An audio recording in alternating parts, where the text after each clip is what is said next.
Karen Eubanks lived with acute intermittent porphyria. Told me, they said, you need a kidney right now, but we're not giving you a kidney without a liver. For years, she has endured attacks so severe that her family feared the worst, not once, but multiple times. Give me just a second. And so this angel gave me his kidneys and his liver. And 2 weeks later, they told me that I tested negative for porphyria. And that was the greatest day of my life because porphyria ruined my life, and I had it back, and I was free. Welcome to Rarely Discussed, an American Porphyria Foundation podcast with your hosts, Andrew McManaman and Nicole Castellano. We have porphyria, a rare disease. Rare diseases differ greatly but share many similarities in how they affect our lives. Being rare can feel lonely and isolating, but we're stronger together. Join us in meaningful interviews with porphyria and rare disease experts and the patients and families impacted as we connect, learn, and heal together. We'll talk diagnosis, treatment, pain, mental health, managing daily life, and everything rare. Today's guest is someone whose story is defined by extraordinary resilience, faith, and the unwavering love of her family. Karen Eubanks lived, and I'll get to that in a second, with acute intermittent porphyria, a rare and life-threatening disease that has pushed her body to its limits and even led her to undergo organ transplants. For years, she has endured attacks so severe that her family feared the worst, not once, but multiple times. Her daughter recalls growing up with the constant fear of losing her mom, remembering long hospital stays, missed moments at home, and the strength it took to see her mother hooked up to IVs and fighting for her life. And today, she stands as a testament to perseverance, showing how strength, love, and hope can endure even in the face of a relentless rare disease. Karen, welcome to the Rarely Discussed podcast. Thank you. It's nice to be here. Yeah, I appreciate you taking the time to sit down and chat with me a little bit about this, but something I often start with in podcasts is just where the story began and how diagnosis looked for you and how long it took and things like that. Yes. When I turned 40, before that time, my health was good. And when I turned 40, I started having symptoms of porphyria. Was married, had 3 children that I was raising. My youngest was 6. And I just, I started with all the symptoms, mostly the abdominal pain, the back pain. I couldn't eat anything. Everything I ate, I vomited back up.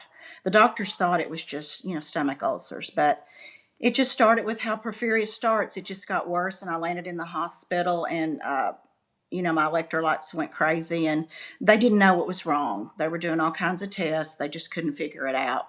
So I spent about the next 6 to 8 months in and out of the hospital, in and out of the ER, just terribly, terribly sick. And finally, I was in my local hospital. I'm from Conway, Arkansas. And I was transferred to Little Rock, and there I was misdiagnosed with IBS. And I read everything I could about IBS, but it just didn't fit. It was mostly that purple urine. It just did not make sense. There was nothing in there, IBS and purple urine, and so I knew something else was wrong. And so I had gone into the hospital in Little Rock with a terrible attack and was there about 3 weeks, and they had done a porphyria test. They brought in, the refrigerator, and they captured the urine. The test did not get to my doctor for 8 months. I don't know what happened, if the hospital lost the test, if it went to the doctors, I don't know. But I was terribly sick after about 8 months, and I went in to see the doctor, and he asked me, he said, does anybody in your family have porphyria? And of course I said, what is that, and how do you spell it? Just like everybody else does. Mm-hmm. And I said, no, Right. never heard of it. And he said, well, you tested positive, but I really don't think you have it because it's very rare. And since you don't have any, family members, I really don't think you have it, but we're going to test you again. And he did, and it came back positive. And he said, I'm sorry, but I tested you in the hospital, but I don't know what happened to the test. So that was, the first thing that happened to me that was a little bit off. And then he sent me to Birmingham, Alabama to see Dr. Bloomer. He said, we do not have a specialist in Arkansas, so you're going to have to go there. So I went to see Dr. Bloomer, and my appointment wasn't for 3 months, and I had lost about 35 to 40 pounds, and I was very sick. And my husband called there. He's very diligent. Told him everything that was wrong with me. He said she doesn't have 3 months. She needs to come now. So they got me in 3 weeks. So we traveled to Alabama, and they did the test, and I did have porphyria. And then at that time, I was introduced to panhematin. Now, I know a lot of people that I've read on Facebook that they can take the glucose, but that never helped me. It was strictly the panhematin is what pulled me out of the attacks. I started having attacks about every 18 to 21 days. I could mark it on my calendar. It was going to start, and it pretty well did. And the doctor in Little Rock set up through my local hospital to receive panhematin, every time that I needed it. So I was very fortunate. I never had problems with getting panhematin. And so I would go in about every 18 to 21 days, and I would get it for about 3 days, and it would pull me out of an attack until it happened again. In between that time, I would be sick every day. Some days were better than others. I took pain meds to get through the day. Sometimes I never got out of bed. And then some days I could try to get through. I had a 6-year-old that I had to try to raise. And I was trying to keep it from her, but she knew. She knew I was terribly different. Really, she just knew me as being sick, is really all she remembers. And it did affect her.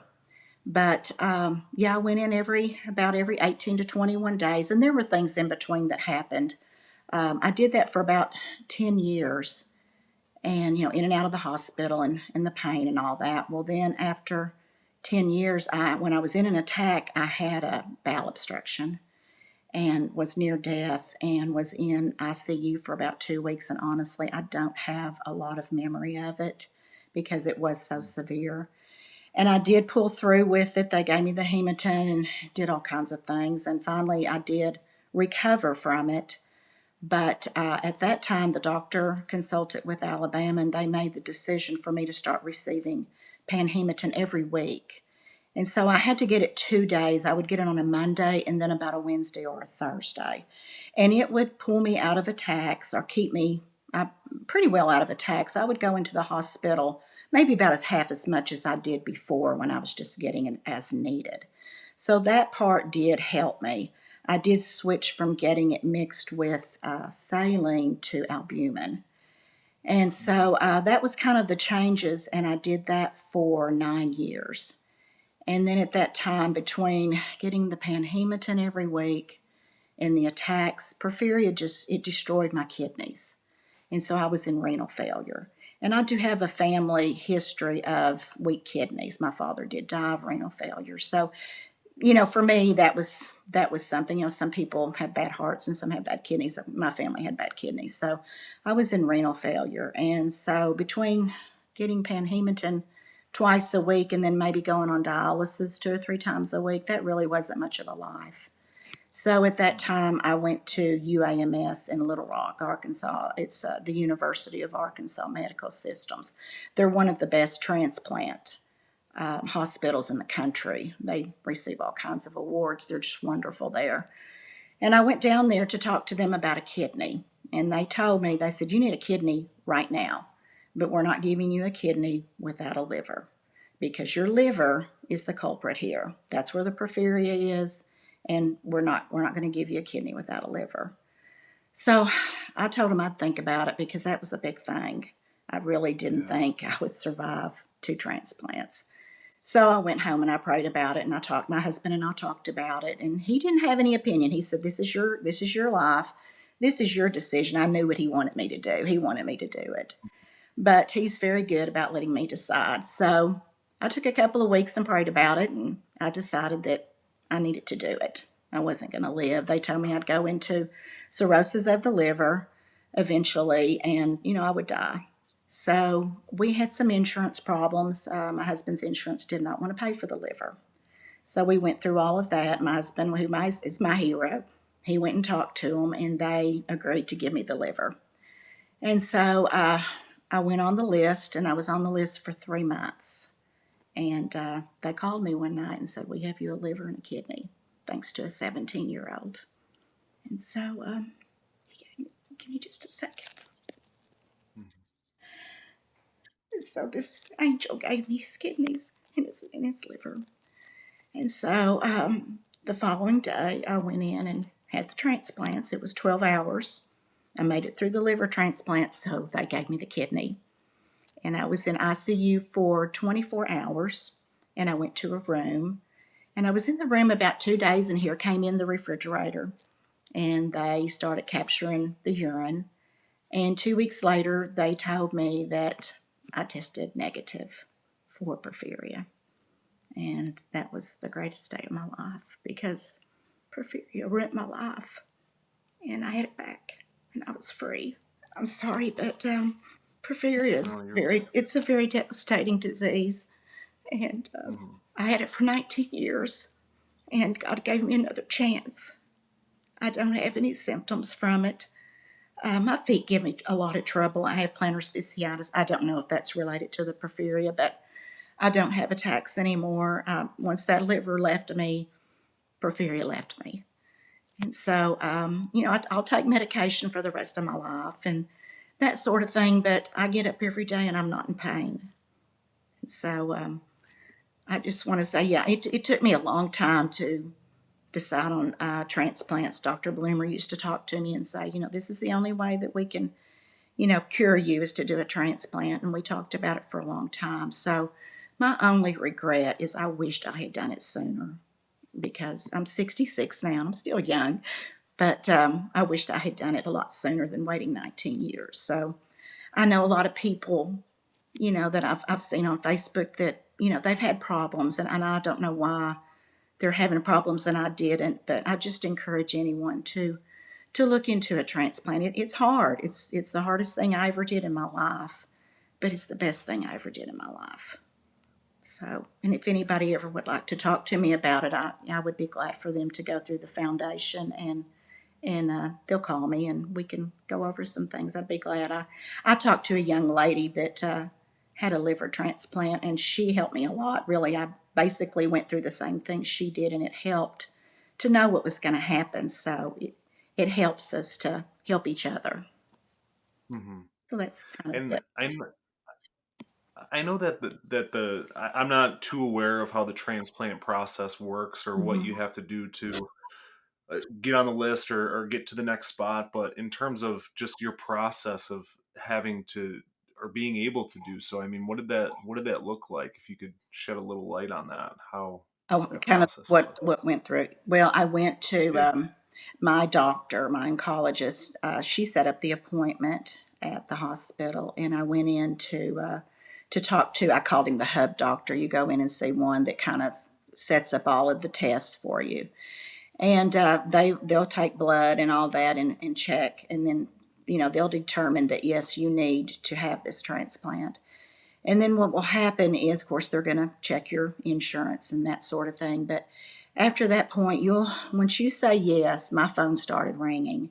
And it was all these different departments saying, we're from pulmonary, we're this, we need to check your heart. You will start, I guess, about 4 months. I went down there just about every week.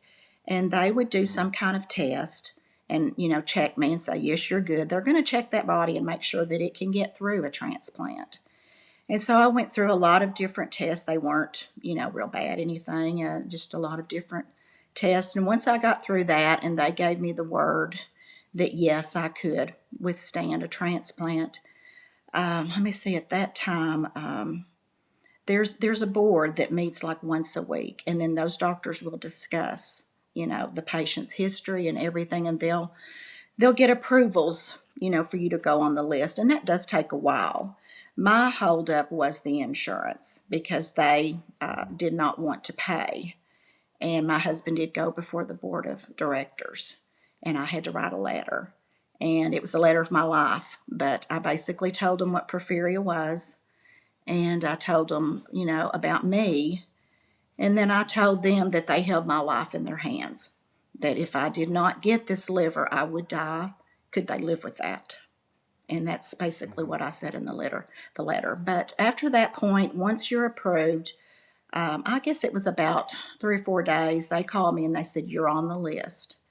And at that point, it was 3 months was all that I waited. They told me it could be years because I did have rare blood. I had a B. And they said, we have to get that. And they'll measure you because the person that you're getting the organs from are physically about the same size, for it to fit type thing. So there's a lot of that sort of thing. They will talk to you several times to make sure you understand what you're going through. You will take a level of risk, of the person that you're getting it from. How much of a risk do you want to take? That sort of thing. So after you go through that, I had to go see a psychiatrist, which was no big deal. But you do have to go through that so that you're mentally capable of handling what all you're going to go through. When I went on the list, and it was 3 months, they called me one night about midnight, and they said, "We have you a liver, and we have you a kidney." But liver was the king. That was really the transplant. And so I went the next morning, and they got me all ready. And it was actually the following day for me. It's not like on TV where it's a big rush. There wasn't a complication with my organ, but there was a complication with the heart. The transplant recipient did not pass their test that morning, so they did not get the heart. So I had to wait an extra day, which was a little bit tough because you're anticipating all of this. And I did get panhematin because they were afraid with the stress that I was under I was going to go into an attack, which I didn't, thank goodness. But the following day they came and got me, and they sang happy birthday to me because they said, "Your life's starting over today." And I went in, and to me it felt like 30 minutes. It really did, instead of 12 hours.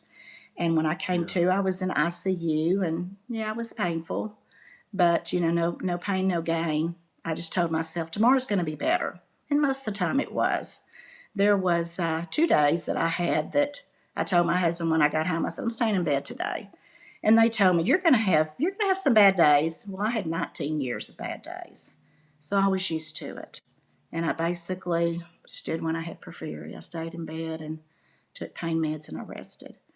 But that was really all. And it took me about a year to actually, no pain. But I was driving my car at 6 weeks, and, I was on Oxycontin is what they put me on. And once I got off of that, I could drive and that sort of thing. So I went from Oxycontin. I was on Ultram before with porphyria when I wasn't in bad attacks, but I kind of switched to that. They said I could do that. And there was times at night I had to go back to the Oxy, but it was about a year, and I was over it and I was good. But it's painful. It is, but it's worth it. It's really worth it. So And so I'm. Oh, go ahead. I was just going to tell you, I was in the hospital about a week, and that was. Oh, okay. Then I came home and recovered at home. Several months, but yeah, I was, like I said, I was driving at 6 weeks. Yeah, and with the approval, just all the approval, all the calls that you were getting prior to being on the list. Once you got on the list, was there more hurdles to face outside of just waiting for the call, or was it just you were kind of set at that point? I was set. They drew blood. I think it was about every 6 weeks because see, I only waited 3 months, and I want to say twice they told me, we want you just to come in and we're going to pull blood just to make sure everything's where it was, from when I first was approved. But other than the blood work, no, I didn't even go back in. I just waited. I was still getting, my panhematin every week and, that sort of thing. And the local hospital knew what was going on. And so anything that the Little Rock Hospital needed, Conway could do. And they kept in close contact with both of them. And after I had the transplants, you start out and you go in like every other day. And I did that for about 2 weeks. And they pull blood and, check you over it. And it's hard to go in because you're in pain. But then after about 3 months, I got set up with just going to the Conway Hospital to do blood. And I still do blood. It's been 7 years for me now.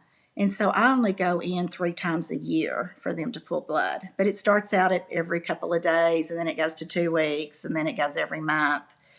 For about the first 5 years, they're keeping an eye on you really closely. But no, it's I didn't have any complication. I did have to go back in At 6 months, I caught the flu. And the doctor said, because they always said I was special because I had porphyria. And they said, well, because you were special and you had porphyria, we want you to come in because we want to make sure it's just the flu. They want to make sure I wasn't throwing a clot or something like that because of a blood disease that I did have. But it wasn't, it was just the flu. And so I stayed a day and they checked me over everywhere and I went back home. But other than that, no, I haven't been back. And what did the was there restrictions? So after you got the transplants, I mean, Mm-hmm. did your activity look different? Did your food look different? Was there stuff that you couldn't do? What was that like Right. after? As far as diet restrictions, I have to make sure that my food is all thoroughly cooked. Especially the meats. They have to be at like 165 degrees. Just like steak, you know how steaks are really good when they're medium. Well, I have to have well done anything that I eat. No sushi. Can't eat sushi anymore. No grapefruits because they affect the suppressant medications. They make them weak. So nothing like that. It's just no raw eggs. Making a cake, can't take a bite of it. No raw eggs. Just make sure everything is well cooked. No buffets. And that's mostly because now I'm suppressed, with my immune system. And, buffets, they're not the best for that. And then when COVID hit, I had to really stay in and that sort of thing. And, wear a mask just like everybody else. But I did not come home wearing a mask or anything like that. Let's see. As far as activity, no, I really don't. I'm doing everything I did before porphyria, but no, there's no. I do have to watch in the sun because of the medication that I take. It's about 70% chance that you can develop skin cancer. And they've changed my suppressant for the kidney to prednisone because of that. But with the liver, you can only take the tacrolimus medication. And so I don't, we have a pool and I do like to swim a lot, but I stay under an umbrella and try to stay in the shade. I had skin cancer before the transplants, so I already had a history of it. So for me, I was a little bit more amped to get it. I have had skin cancer on my leg, just about the size of a dime, was all since transplant, and that's the only part. But you do have to kind of watch, wear a lot of sunscreen, and that sort of thing. Other than that, no, just got to take your medications every day. There's no drinking, which there's no drinking or anything like that with porphyria. But no, really, my life is that part of it. Besides the food and taking my meds, I take them at 9 in the morning and 9 o'clock at night, and they've never bothered me at all. So I can't think of anything else that I have to do. And so with that 19-year battle with porphyria, I know my dad passed away with cancer, and then my girlfriend's dad has AML. So I'm very fluent now, unfortunately, in the cancer community. But I know when you kind of get through things and you get your stem cell transplant, they call it a rebirth. And Mm-hmm. so with this situation, I mean, it is a rebirth for you in this transplant. What did life just, I mean, was there something after that happened where you just jumped in with both feet and just said, this is what I'm going to do now? I mean, was there an excitement or something that I guess, what I'm trying to say is, what did you first do when you were rebirthed after your transplant in terms of just being normal again? Okay, like after like the recovery and all that sort of Your thing. recovery, yeah. Yeah, I spent a lot of, my family and I started doing a lot more things that we did before, more activities because I could finally get up and do some things, and I did more things with my girlfriends that I used to was kind of restricted on doing, more activity things, walking and uh, exercising. I've joined the gym and that sort of thing because you've got to take care of yourself after this, and because of my age as well too. But yeah, I was joined the gym and just I don't know. I joined some clubs and I'm doing some things with some people at church, and it's just porphyria robbed me of a lot, and I lost my job, and it just, my life was so much different. I tried to keep it from my kids, but you just can't when you're sick. And the thing is, it affects your family as much as it affects Mhm. you. And that's what was hard to see that happen. The big thing to me that I just want to stress about porphyria is don't minimize it because it's a rarity. Cancer, you mentioned cancer, and there's diabetes and all that we hear about every day. And they Mhm. are terrible, but porphyria is terrible too. And Mhm. because people haven't heard of it, they tend to minimize it. And you don't minimize it because of the rarity. It's a terrible disease, and it robs you of your life, and it robs your family of happiness because they have to watch you be very, very sick. And and now I'm just thank God every day that I'm normal again, and it's a blessing. It really, really is. Every day is a blessing for me. And kind of going off that a little bit is I Mhm. of course I read your story in the American Porphyria Foundation. And Mhm. I'm gonna link that in the description for everybody I'll to try to see. remember But that.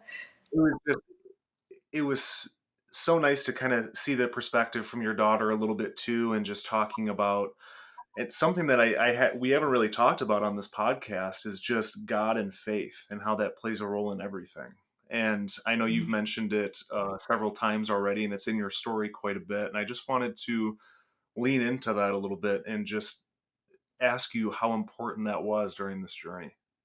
Yeah, it was front and center for me, and I hope other people have faith in their lives because you really need it when your health goes down. What they say about your health is everything is so true. And I prayed, for freedom of porphyria, and I was granted it. And it wasn't easy, but yeah, just ask for God's help every day because He'll get us through it. He's the true physician, and He's the one that can cure us. But yeah, my daughter as well, she does have a lot of faith, and she saw me near death, and she was 6, and she still kind of has abandonment issues with it because she was 6 years old, and she was there front and center when I had my transplants, and she actually went to our church that night and prayed while I was in surgery. So it is a big thing, and I know everybody doesn't go that way, and we're each different. But for me, Mhm. yeah, God got me through it. So let go and let God, for sure. Yeah. Yeah. And I guess to kind of put that into more perspective in a family sense too. Obviously, there's faith and family, and how your husband's been an Mhm. advocate for pushing forward on a lot of this stuff. So Yeah. I wanted to ask too how important it was to have such what seems to be an amazing support system around you to kind of help you through these checkpoints and chapters.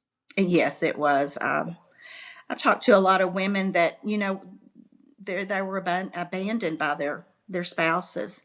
And, I thank God every day that I had mine. We've been married for 46 years, and that's a long Wow. time.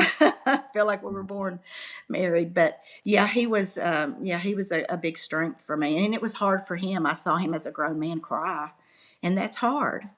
And, but we've made it through it.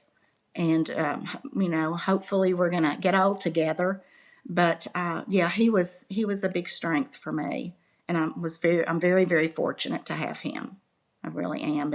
And my kids were there. They were there when I had the transplant, and so yeah, it's hard on a family. It really is. It can change, and it changed for us financially because I lost my job that I'd been at for 20 years. I was a head of customer service for a large company. Loved my job, but Porphyria robbed me of that, and then I had medical bills, and no money coming in, and yeah, it was hard, but we got through it. You just do what God's plan is for you. That's all you can do.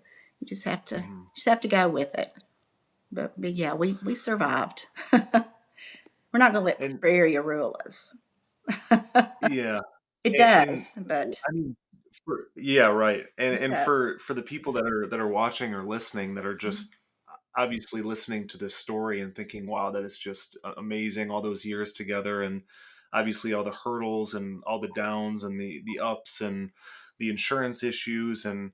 your family essentially thinking in their head, how do they proceed in life without you? Uh, how I mean, how do you get through that as a family? Because obviously, like you said, it's incredibly hard. But what would you say has been kind of the things that stood out and made your family and you get through all of this? Well, our faith has got us through it. But you just take one day at a time. Someday I had good days. I never was completely pain free. It seems like I always had like a back pain or something was going on. But and some days I had bad that I just stayed in bed and they just kind of left me alone, and they had their lives that they had to go on and do. Life goes on with porphyria, and life goes on when you have a transplant. They had to do, and I told them, go live your life. This is my life. This is what's happened to me. Go live your life. And they did, but they still were there for me, type thing. And I'm very fortunate. The other thing was, my family with the American Porphyria Foundation. I made a really, really good friend through the foundation. It was kind of before Facebook when we had the In Touch. And I called a Hmm. lady, and we just became friends. And but she died. She didn't make it with porphyria, but we were friends for about over 10 years. And so it helps to have, people that are going through what you're going through. I guess misery loves company, but we talked on the phone every week, and she was just a really good friend. But she got sick, and she's with God now. But I met a lot of good people, through the foundation, and that helps too. You make friends and families through the foundation. So it's always good to go that way. Or now that we have Facebook, which is wonderful, I get on that from time to time and try to talk to people, and that's a really good thing too now. So that's helpful, and it was very helpful in my life as well. Yeah, it's something that is definitely undervalued, it seems, because I know we talk about it in several podcast episodes that we've had, is just the Mhm. power of community. I mean, Oh yeah, we're all going through something so rare that nobody understands, but then you have the ability to jump in the APF Facebook group or have a conversation like we're having now with two people with porphyria, and we get to have this chat face to face essentially. And I think we downplay that often yeah, because I don't know. I think yeah, the whole misery loves company, but at the same time, I think there's people that are just in misery and they just don't think they're worth the company. And yeah. And they everybody needs to communicate and stick together. Yeah, mhm, because everybody's worthy. mhm. We're social creatures, and we need it whether we think we do or not. So I think True. that's a big thing. But I Yes. wanted to ask you too, just in your journey as a whole, in everything, the transplant aspect, if someone's listening or watching right now, what piece of advice would you give them about just porphyria or transplants as a whole? As far as if you're facing, the decision with a transplant, just go check it out. Set up an appointment wherever you feel comfortable to go, whatever hospital or whatever, and just go and talk to them. They'll spend time. There's some days I was there 2 and 3 hours, and they'll go through all kinds of, tell you everything, the procedure, and just go check it out if nothing else, and see it. It may not be right for you, but don't not check it out. Just check out every avenue you have for your health to get some help with this with porphyria and the pain of all of it. Check it out. That's the main thing. Yeah, I think that's really good advice to just yeah, people just a lot of people just sit on the sidelines and don't realize that if they just have a conversation, that it could lead to obviously life-changing things like that. So Well, I and think it's that's scary. It is a scary yeah. thing. I mean, like I said, I dealt with it, going through it for about 10 years. Would mention transplant, and I was doing okay. My quality of life was okay. I was in and out of the hospital and all that goes with porphyria. I don't want to downplay it because it was terrible. But, transplant's a big thing, and, your liver is a large organ. So, yeah, it is a big thing. It really is. I'm not downplaying that at all, but just to go and talk to the doctors, and they tell you everything, and they go through the procedure of what's going to happen, and what's going to happen afterwards and that sort of thing. And, it's worth, for your health to go and check that out. The other thing I just want to say is research. Research is very important, and the doctors need porphyria patients to volunteer. And I've been in several research programs, and it's hard. You're sick, and to get on a plane and maybe go somewhere and and go to a facility. Yes, it's hard to do that, but if we didn't have research, we may not have panhematin, and now this new shot. I did participate in phase 1 and 2 of that shot. I didn't get to do 3 because I was in renal failure, but try to do the research, because that's the key of how we're going to get any help with getting to the end of porphyria. So please think about research when the foundation calls or sends out an email and says, "Hey, we need you." Try to go. They're real good about letting a caregiver go with you and that sort of thing. So please try to participate with research. Just thought I'd throw that Yeah, in. and I mean, it goes to show just how rare porphyria is too, because I mean, as individuals, we can make such a huge difference in this community because there's not a whole lot of us. I mean, No, you get reached out by the foundation, and I mean, if they get 3, 4, 5 people, I mean, it makes a massive difference it does. to the community and the research. So that's a very good piece of advice for sure. But I wanted to ask too, is there something that maybe we didn't cover during this podcast that maybe you wanted to bring up and tell Well, people? I don't think so, because I wanted to make sure about the research, and I think we covered everything in the transplant. I think I'm good unless you come up with something.